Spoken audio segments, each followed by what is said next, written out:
the third entry in the Ant-Man franchise, titled Ant-Man and the Wasp: Quantumania, is finally here. And now, not only do we compare it to everything that Marvel Studios has done outside of the Ant-Man franchise, but we also compare it to the two previous films in its own series. So how does this third entry stack up against the first two? Well, that's what I'm here to address, without spoilers, of course. So let's talk about Ant-Man and the Wasp: Quantumania, for better and for worse. So I have made it no secret that I absolutely love the Ant-Man films, both of them so far, and I don't consider them bad. I consider them some of the better half of the MCU. Like, I legitimately like these films. I've also talked about it in the podcast, and my wife has as well. They are her two favorite MCU films. Like, they are in her top 5. She loves them that much.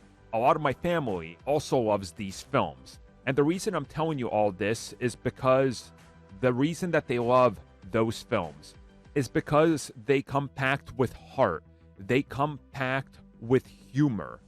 They feel different in regards to everything else you get because they took a more comedy angle and had some characters in there that were honestly kind of refreshing and entertaining.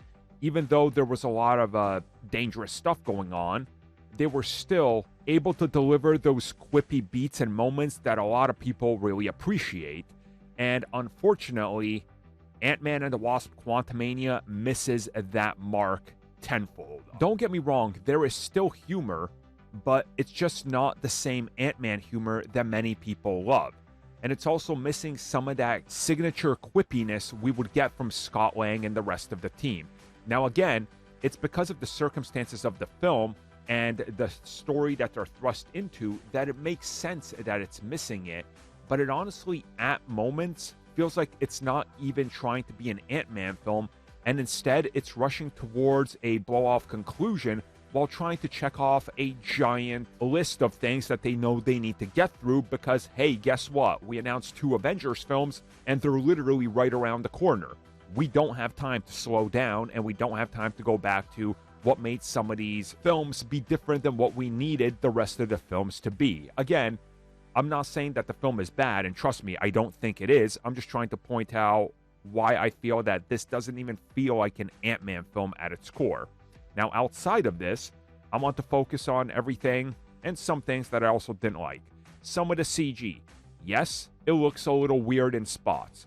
Again, it sort of has to look weird in spots because how are you going to convey the quantum realm? And that's largely the parts that I think look not as good as you would want them to. On the other hand, the cast is as good as always. Everybody, I think, delivers their best performances in the moment. And that's not to say that everybody is better than they've ever been here, because some characters don't get that chance.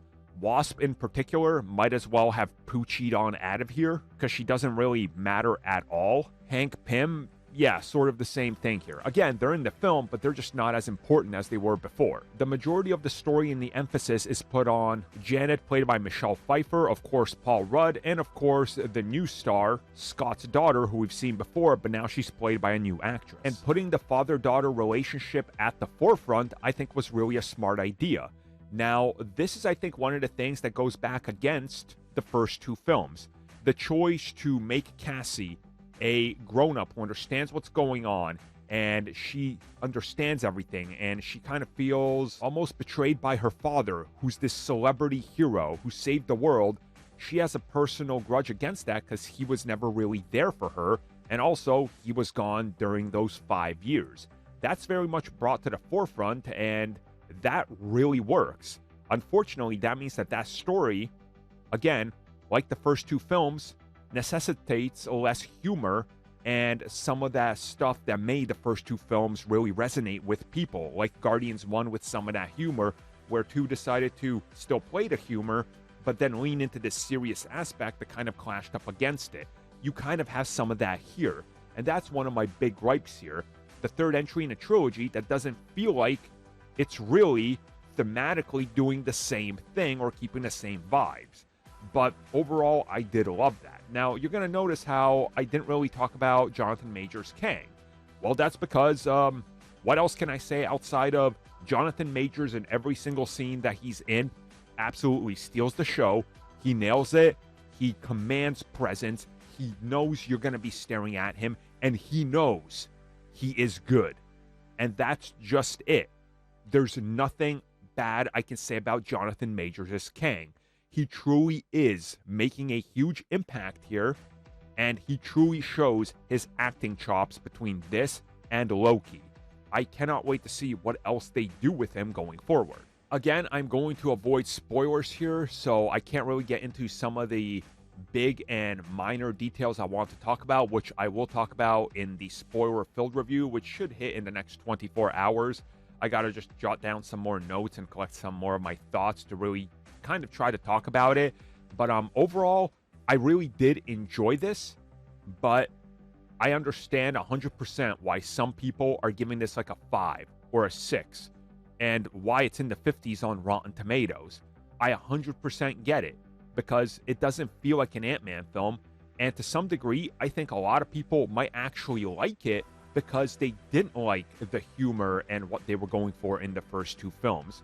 And I think this one specifically might suffer because of such a, well, pivot in tone and what they're going for here and the bigger picture, because this does feel like it's here to set up the Kang Dynasty and everything else the Kang is in, like Loki Season 2.